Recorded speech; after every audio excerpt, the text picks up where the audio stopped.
Navigating the Four podcast, where we discuss all things faith, healing, leadership, and communication. Exploring the topic of communication, I'm Matt Barker, and I'm joined by the other hosts of the podcast, tackling the topic of faith. We have Freed Hardeman Professor of Bible, Matt Cook. Hello. Exploring the perspective of leadership, we have Assistant Dean of Emerging and Innovative Programs at Freed Hardeman, Mr. Jared Gott. Hello. Nathan's playing with sound effects. And giving us a perspective of all things mental health, we have Director of the University Counseling Center at Freed Hardeman, Mr. Nathan Judd. That's me. Okay, so we already had the sound effects going here. The guys are in full force here on a... You should not have shown us those before this started. We got the preset buttons loaded and ready to go, and the guys are also ready to go. So welcome to Season 2, Episode 5, where we'll dive into the topic of culture and conversation. No, how do you stop it? Okay, that's what the editing's for. No, that stays in. You gotta okay. leave that.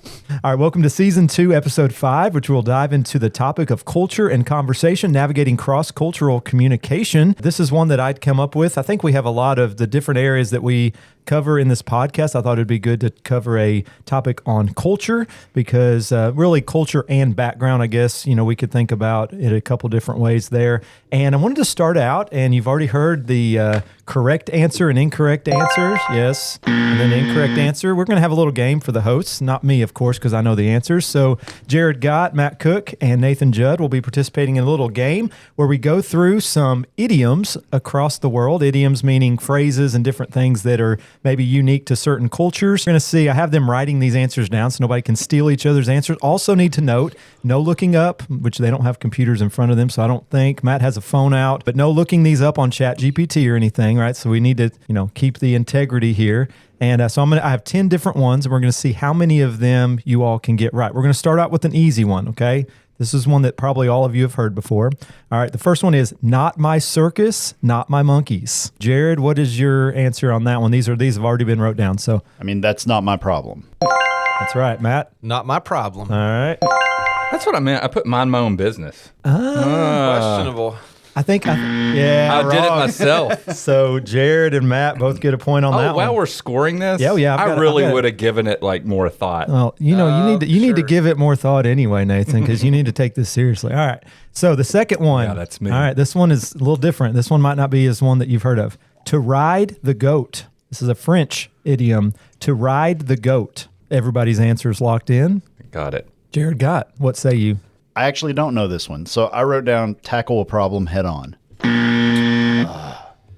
To eat a goat. To talk smack about LeBron. Oh, Okay. man, I thought for sure. So as I mentioned, this is a French one. To ride the goat means to sulk or pout.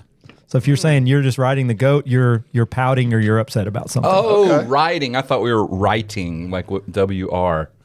I would have I'm gotten sure it. anybody. I misheard you. So I misheard when we were you. in Peru, obviously learning a new language has a lot to do with this whole cross-cultural communication. Learning past tenses is challenging in Spanish, and it was early on. And one of us came in to our Spanish class that morning, and our teacher said, "Tell me how you got here," in past tense. And it was not me. One of my teammates said, "Yo monté un taxista," which Taxi? he said, I mounted a taxi driver. Oh no.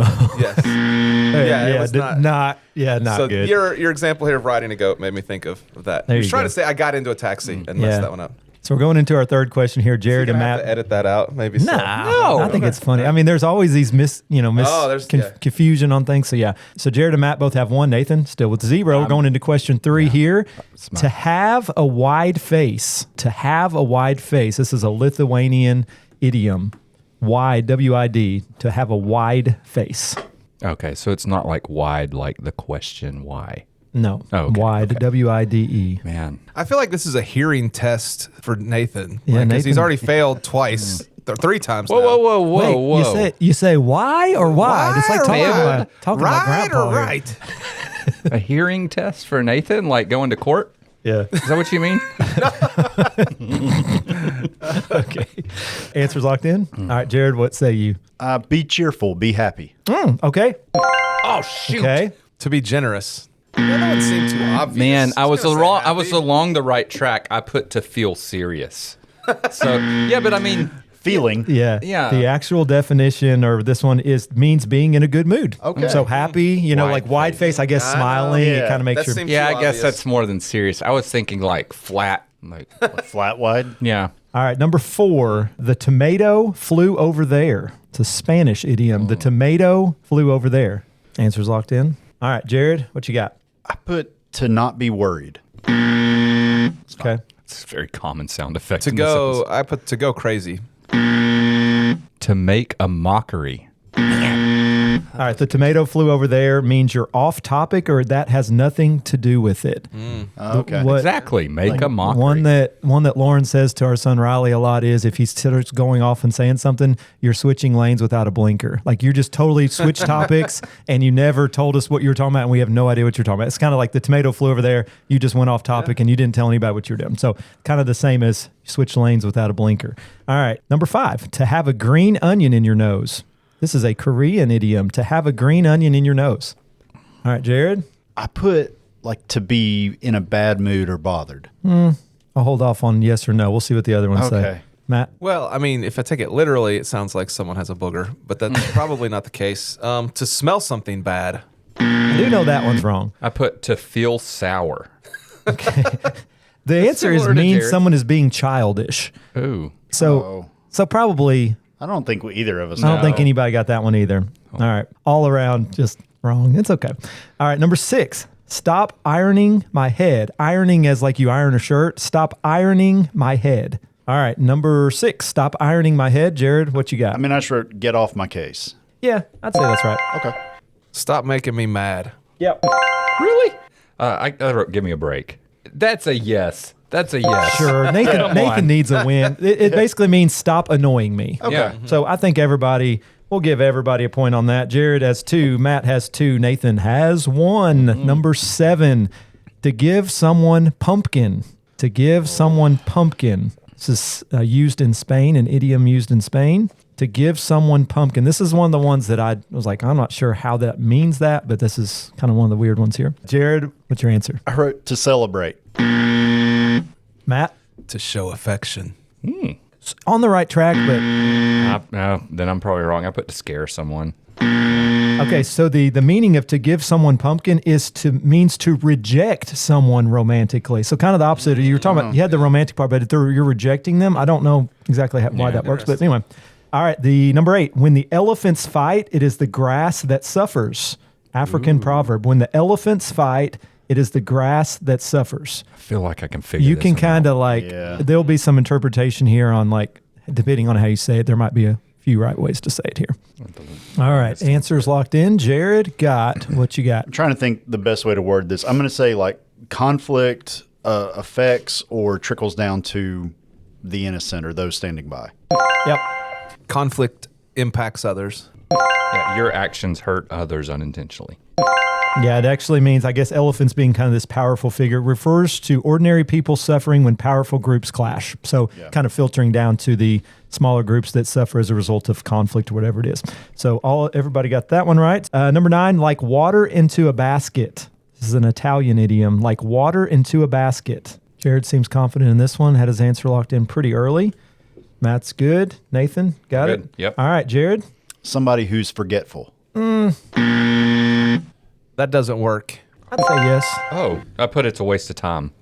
I'd say so. Yeah. So means useless effort, like pouring water into something that can't hold it. So I would say Matt and Nathan were, Screen door on a submarine. yeah, there you go. So now we have Jared and Matt tied at 4. Nathan, you're at 3. So I need you guys to miss this, and then I need This is the last one. clutch. This is the Brazilian idiom or Portuguese idiom, to peel the pineapple. To peel the pineapple. It all comes down to this. Like a medicine that you swallow? That seems impossible. P-E-E-L. Oh, okay. Peel. All right. Answers locked in. Locked in. Jared got. To do the painful or hard part to get to the reward. I would say close enough. It's pretty close to what I have. To hang out and chill. Nope. I put do the difficult prep. Yeah. Yeah, the answer is means to deal with a complicated problem. So you kind of do it in, little bits instead of kind of dealing with something that's. Hey, I got one for you guys. Nice. Anybody know what liming is? To lime? Can you spell it? Lime, like the fruit, Like the fruit lime? Liming. as a verb. Limey. Is it something to Caribbean. do with like, To add zest to something? No, it is used all the time to hang out, just to chill. And apparently it comes. They actually don't know where it came from. They think it came from like just sitting out under the under a lime tree. A guy from the Caribbean used that with me. I said, "What are you talking about?" He said, "Americans don't know how to do it. You are incapable of your schedules prevent you from just saying, 'Hey, Saturday we're just liming.'" Love it. And he's right. Awesome. It's such a cool one. Yeah. yeah, it's a good one. Let's start making that a normal phrase here. And yeah, Welcome to the liming. Liming Podcast. Yeah. So let's get into some conversation. This was just kind of a little exercise to kind of show you that there's a lot of things when you talk with people, maybe from a different culture, different background, phrases that they use, a lot of different things that the way that they live their life that's different. And not even just someone from another country. We talked about a lot of idioms from different countries, but even just here in the United States, whether you live in the South, the North, there's just different ways that people do things, different ways that they talk. And so I wanted to have a little bit of conversation, I guess, about cultural communication, how we can better communicate with each other despite maybe some of the differences with our culture. To start out here, we'll start with Jared. Why is understanding a person's culture or background such a critical issue, maybe even more so today than in the past? Yeah, so I'm trying to address this from a leadership standpoint, right? And so thinking of being in a leadership role and having those not underneath you, but certainly those that you're leading, without having that kind of understanding of cultural expectations, I mean, ways that they've grown up. The liming thing is a perfect example, right? Like if you have somebody who is familiar with that phrase and really that culture where it's just, hey, we're taking time out to just develop relationships and just relax and spend time together. But you're the type of leader who's like, go, deadline. There's going to be conflict, right? There's going to be some type of instability there and ineffectiveness in relating to and leading that person. So understanding backgrounds really just helps a leader be more effective. Yeah. Matt, what about from a faith perspective in our churches? Some things we need to keep in mind with culture. Yeah, I mean, as to why it's important, I mean, I hate to throw a real trump card out there, but I'll just read Paul's words from 1 Corinthians 9. I know. He said, "I've become all things to all people, that by all means I might win, save some. I do it all for the sake of the gospel." We will not reach people from other cultures or other generations or other own parts of our own country if we don't understand their culture. So I'd say for the sake of the gospel, we got to take this seriously. Mental health. Yeah. Nathan, what do you think? When I'm hearing this, yes, I'm thinking cultures, but I'm thinking about different populations or people who come from different backgrounds. They've got their own stories, and I've seen where maybe somebody goes on a tangent talking about something, and you just never know what someone next to you is struggling with. And so that's kind of what's coming up for me, is making sure that we aren't some judgmental people that creates an unsafe space for people to open up. Yeah. From a communication standpoint, one of the things that we talk a lot about with how to effectively communicate with others is you have to show respect for other people. And part of that is understanding not only their culture, their background. We never want to offend anybody. In order to do that, we have to try our best to be respectful. And talks a little bit of what we've talked about in other episodes on conflict. It can really prevent conflict a lot of times if we try to respect others. It's just having that respect. We are more likely to have more beneficial conversations with them and interactions with them as a whole. So I think from a communications perspective, that's the big one, is trying our best to respect everybody's backgrounds and cultures as best that we can. What about some breakdowns that we've seen, with whatever it is, with different backgrounds, different cultures? What is maybe some of the biggest breakdowns when interacting with individuals that maybe have a different culture or background than our own? What are some kind of breakdowns we have in our communication or just in our specific areas? I actually do have something that kind of ties to the mental health side that I'm interested in your thoughts on. So even in thinking about like courses that are offered, right, and academic planning and some of that, especially when we start thinking about like international opportunities that exist, like sometimes the thought is, okay, if we're going to offer like a course in a certain part of the world, right, like a psychology course that's available online, like how much demand do we think a course like that might have in like Eastern Asian countries, right, where it's a lot of, instead of like individual psychology, right, it's more of a group sort of dynamic. And so, I mean, I'm curious kind of your your thoughts on that. Like even from just we all work at a college, right? We all work at a university. Kind of how, and especially now that I'm working with recruiting international students, right? How to sort of on a mental health side help students acclimate into an environment when we're dealing with some of these cultural things. Man, I don't know that I know a quick answer to your question, Jared. I mean, I get the asking the mental health guy, but I don't. That's a big Yeah, question. I mean, so far, like I don't think there are any quick answers, right? There because it varies not only by country that individuals are from, but even then their experiences within that culture kind of a thing. So, yeah, I don't think there are quick answers. I think education is the main thing I'm thinking. Is making sure people are educated about the cultures they're going to be interacting with. I did remember what I was going to say was when we assume that everyone thinks like we do. I've been guilty of putting my foot in my mouth, and I think just recognizing that not everyone thinks the same, and people maybe around you that have different opinions, and just being aware of that. It's okay to disagree, but yeah, sometimes we can word things in a way that foot and mouth syndrome. I think one thing I thought of on a leadership standpoint, and it goes back to Nathan, what you were saying, there are no quick answers. Some of the research that I've been trying to do, like they give examples of students arriving on a campus and going to their first class, and going through the syllabus and the teacher saying, okay, here's how you can reach me, here are my office hours, et cetera. And then ending up doing poorly in the class. And when asked, like, why didn't you go and get help? Then it's those are that teacher's office hours. That's when they are to be left alone doing their office work, right? And so there's a different kind of approach that a leader has to take, even, a faculty member, in how do I communicate things in a way that everybody understands it clearly. It takes a lot more intentionality. Yeah. I mean, there's so much that could be said here. I think the simplest one is, the biggest breakdown is, as ethnocentric Americans, we don't care. And so we're just going to do it the way we do it, especially here in the South. This is the way we talk. This is our culture. If you don't know it or understand it, you're going to have to learn it. And so that's unfortunate from a faith perspective. I think what Jared was just mentioning about like group dynamics, we're very individualistic. And so here in the United States, when somebody makes a decision to follow Jesus, for example, we expect that to be their own personal individual decision. In many cultures, everybody's going to look to the leader of the family first to see if they're okay with this decision, and then they may all do it. I mean, and there's biblical examples of that where entire households come to faith, and that's so foreign to us. And then, so here's a simple one on connected to communication. Just the way that we teach and preach should look different in 2025 than it did in 1985. And maybe some people don't recognize what's going on, but I think about deductive learning versus inductive. So there was a time when a preacher would say, today, here is my point, and here are the 3 points that support my point. That's deductive. Now, that's not how people listen today. And so it's a little more natural to say, hey, let's explore this topic together, and let's go on this journey, and let me lead you inductively to this big idea at the end of my sermon.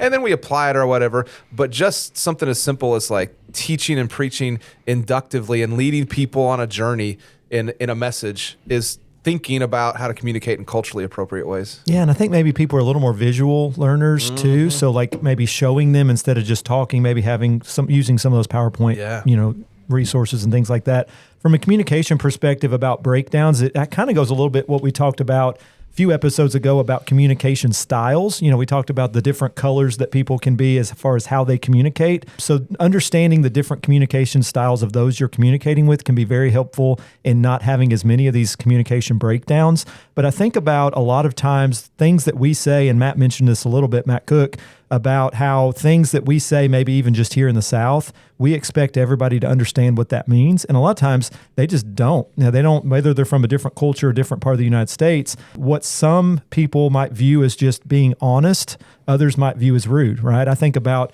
friends I've had from northern United States. They're just very blunt. They tell you how things are. And to other people, that might come across as very harsh and just very short and very rude. And that's just a different style of how they're used to communicating. So we have to kind of be able to understand where people are coming from a little bit, not being so quick to judge maybe just based on the words they're saying. We have to understand their background and where they're coming from when they say it. A funny example that comes to my mind, my wife is from Alabama, and the first time she met my mom, we're from Indiana, and she said, "Yes, ma'am." And my mom just doesn't, and my mom listens to our podcast, she'll think this is funny. She was not necessarily offended, but it was more like, you're making me sound old by calling me ma'am. And Indiana didn't grow up really saying that a whole lot. West Virginia, I'm not sure if they do either. Not grow up saying yes, sir, yes, ma'am. So, this new girl I'm dating coming home saying yes, ma'am, just kind of made my mom feel a little old and kind of was like, you don't have to call me ma'am kind of thing. But it was more like, that's what I've always taught, to be respectful to people. It's just maybe having that understanding. Again, what some view as just honest or just natural, others might view as rude or offensive or whatever. And we just kind of have to be consciously aware of that. And we all probably could think of examples where we've maybe put our foot in our mouth or whatever based on something we've said and we didn't realize how it came across to somebody else. This next one, maybe Matt will touch on a little bit since it's mentioning kind of some of the things with church, but in what ways has the church succeeded or struggled in communicating across cultural lines? Matt mentioned this a little bit in the previous question, but maybe what are some ways that we've maybe done well with this? Maybe some ways that we have struggled as a church in communicating across cultural lines? I think our tendency to have traditions, nothing wrong with traditions, but then stick with those traditions as the culture around us changes is an example of where we failed with this. I think we understand that our cross-cultural missionaries have to do this. And so encouraging them to do this has been a win. Our use of technology over the past, 20 years, but especially since with COVID, most churches learned we've got to use technology in some way if we're going to make it through this as a church. But then I still think there's this tendency to think, okay, we did it. We fixed it in 2020. Now we're good to go. Thinking about adapting to culture and being relevant in culture is an ongoing process that churches have to continue to do. And you have to keep asking every year, how can we be a biblical church in 2025? Well, the problem with that question is it changes next year and the next year. Yeah. Any business, if we had somebody who represented a business in here, if a business just decided we're not going to change anymore, they would die. Mm-hmm. And again, I don't want to sound too churchy here. Like, the Church of Jesus will never die, but local congregations will if they don't take this seriously. I was thinking about the way, different churches maybe do things, specifically with different cultural things going on. Maybe you're in another country, maybe you're here in the United States, and some churches, I'm trying to figure out how to word it, are maybe a little more expressive in how they view things. And to some people that are maybe more traditional, maybe makes them like, oh, like, what's going on? I'm not used to this kind of thing. Again, like Matt said, things need to be grounded in truth. We need to be, the Bible needs to be our basis for why we're doing things. But there's also different ways dealing with culture too that churches do things. I'm thinking about, we went camping down in Mississippi, and there's a church there, and it was an all-black congregation. And if you go to an all-black congregation, they're a little bit more, they voice, saying amen and different things, and I didn't mind it at all. But thinking about somebody that maybe grew up in like a traditional where there wasn't a lot of speaking going on while the sermon's going on, even the preacher that maybe isn't used to that coming into a church that does that, it can be a little bit like maybe throw you off a little bit because you're not used to hearing a lot of feedback while you're preaching. So maybe just being a little more understanding of the culture, the background, the way that different churches do things. Still nothing wrong biblically, just maybe having a little bit better appreciation for those type of things, I think is good to kind of see where they're coming from and to not necessarily view something as wrong or bad just because it's different than maybe what you're used to, as long as it's still grounded in the truth. I think that over the last, I've been working as a youth minister for 15 years. And so in that time, I feel like I've seen an increase in the number of conversations, discussions, people preaching or talking about how does the church connect with individuals? How do we break out of comfort zones, or at least kind of what we typically do to engage people more racially, generationally, culturally, et cetera. So I feel like there are good conversations taking place, but I feel like it's trying to catch up on so many years of not having those conversations and not trying to engage with other groups that now everything kind of does feel lagging unless you try to do things too quickly to try to play catch up. And then that leads to a lot of confusion and different things. So I do feel like a lot of churches are working to better themselves in that way. But again, there's just a history of not having that engagement that's so hard to overcome. The one thing that's popped into my mind as you were talking a minute ago, Matt, is just tone of voice. Like that has changed. There was a time when, I kind of make fun of like a preacher voice, right? Where a guy would get up on the stage to preach, for example, and his voice changed and it turned into this, and we expected that. It was normal when we listened to that. You do that now, like that turns people off in a hurry. We want conversational. Conversational, yeah. And so that difference between like speaker voice versus conversational, that's changed in our culture. And so, I don't know, that's just an example of how we if you gotta listen to change a little recordings bit. from preachers back in, many years ago, it does have that same kind of old Southern kind of sound and things like that. So it's definitely changed. Oh man, that reminds me. But Rob Case, you remember Rob Case back in the day? I do. Man, he would do impressions, but I'm not going to say who he did the impression of. But there was a speaker, and he got this guy spot on. But he got up, he said, "Brethren, I am so happy." Yeah. And the deep breaths and everything. It was like, man, you don't seem happy to me. Yeah. So as we kind of wrap up here, I thought it kind of combining these last 2 points here, I think would be good, because I want to think about some common mistakes that people make when maybe communicating with people across cultures, but then kind of as we talk about that, maybe what are some practical ways that we can maybe improve on some of those things that are challenging to us when we're communicating with people from other cultures. I'll start us off just to kind of get it going here. Thinking about some common mistakes that people make when communicating across cultures. I think, like Matt said, some nonverbals are definitely important to think about. Your tone of voice, the way that you look when you're talking to someone, the facial expressions you're making can say a lot of times without even having to say anything verbal to them. So I think nonverbals, we have to be aware of that. That's a big common mistake that we probably make, is not being aware of some of those ways that we're coming across.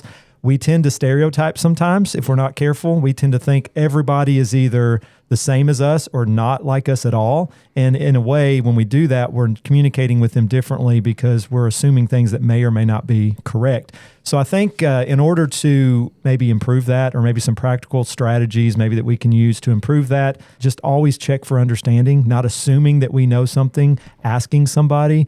I've never really came across anybody from a different culture that was offended because you asked them, how is this where you're from? Most of them are happy to explain it, but assuming we know something and not knowing it, then we're more likely to communicate in a way that is offensive. If anything, they're not understanding what we're saying. So asking for understanding is never a bad thing to do. And I would say that's probably the big practical strategy I would give, is not be afraid to ask somebody for understanding on who it is that they are, why they do the things they do, because usually they're more than happy to share that with you. And then just reframing your way of thinking and taking into account other cultures. If we only look at how we do things in our culture, then we're going to be leaving out a lot of other people that we're interacting with. So kind of reframing our mind to be aware of what other people are doing, how their cultures impact the way they do things, it helps us to communicate with them better. Jared, what do you think? Yeah, I think that leadership in general requires an element of humility. And so that has to be expressed when you're leading or in a leadership role that impacts people from other cultures and backgrounds, is having the humility to know that you don't know everything and that your way isn't necessarily always the best.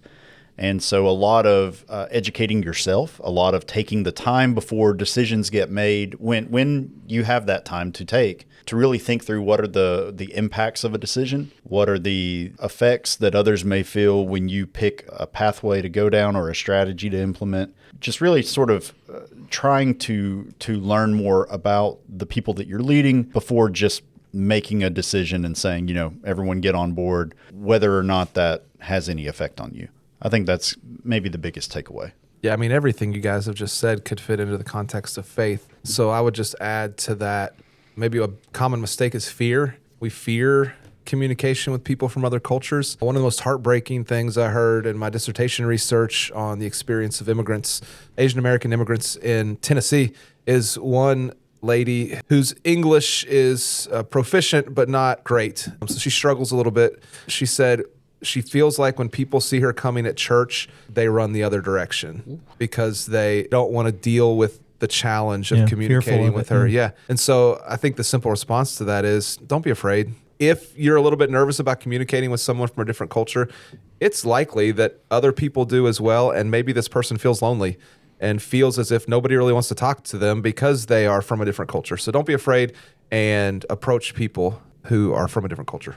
Nathan, what about mental health? Yeah, Jared, I liked what you said about the word humility. And Matt Cook, you referenced just being Americans, and it's like we don't really care. That's what's coming up for me with this last question is just having the humility to say, I need to be understanding and adaptable and not think that the way I'm doing everything is the right way, and just meet people where they are.